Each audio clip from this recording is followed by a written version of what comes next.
So my last one is going to be the classic from 1983, Trading Places, and this is a film I watch maybe once or twice a year, and it holds up, man, to this day. This is Eddie Murphy, Dan Aykroyd, Jamie Lee Curtis.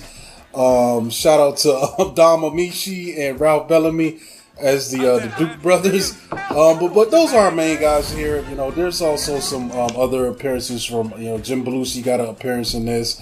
It's crazy too. Giancarlo Esposito is in this too as a prisoner during the prison scene. But essentially, you get two guys from vastly different backgrounds. You get a Wall Street stockbroker played by Dan Aykroyd switches places with a street bum and con man named Eddie Murphy, and all over a bet by the Duke brothers. It's crazy to me the setup of this film because Dan Aykroyd is their top guy. He's a young guy on the come up. They love him.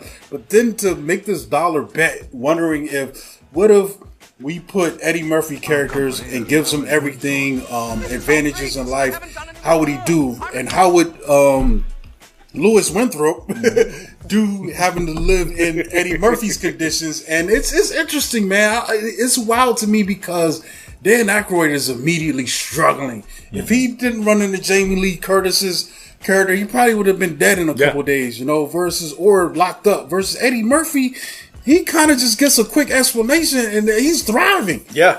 Just with his street smarts and wisdom, so it's weird, man. Even though this is a comedy, that's always in the back of my head as I'm watching this, just deeper social, economic discussions. Yes. But outside of that, man, I think this is a hilarious film, man, because it's funny watching Eddie Murphy in these situations, having to deal with this stuff, and he's coming up, but also realizing that money doesn't solve everything. Money might get you attention and stuff, but it might not be the right type of attention. Like that one point when he's having this party in his house, and he realizes, like, these people are only here because I got stuff. They don't care about me. I think that's an interesting lesson that his characters learn on the way. And Aykroyd's character, even though he's struggling way worse, he's not as successful at it. But watching him realize things on his way is kind of cool too, man. And it makes and it's done in a funny way. There's still funny stuff going on in this film.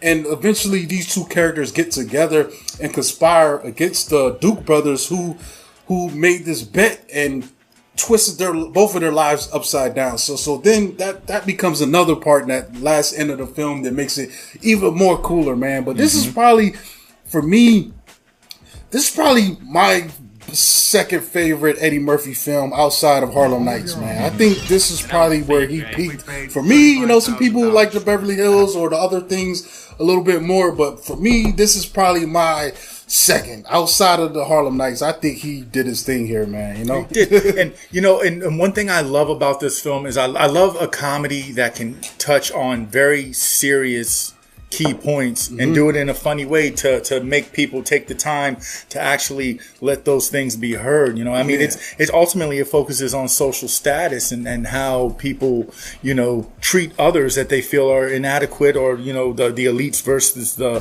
underbelly. And that's just not, it's not cool. That's been a battle we've been fighting on for many, many years. It cracks me up, man. I don't know. Now I'm struggling now because I just remembered, Coming to America, and it's tough, man. But I was about to say, I'm thinking of a lot. Those are definitely my top three. Then Golden Child would be up there high for me too. You know what I'm saying? But it's still a good time, man. Like I love the moments, man. Like and even to throw back to this film in a later film, like Coming to America, when he gives the Duke brothers the bag of money and they're homeless, and it's like, Mortimer, we're back. And it just shows how iconic this film even is to throw back to it, man. Great times, man. Yes.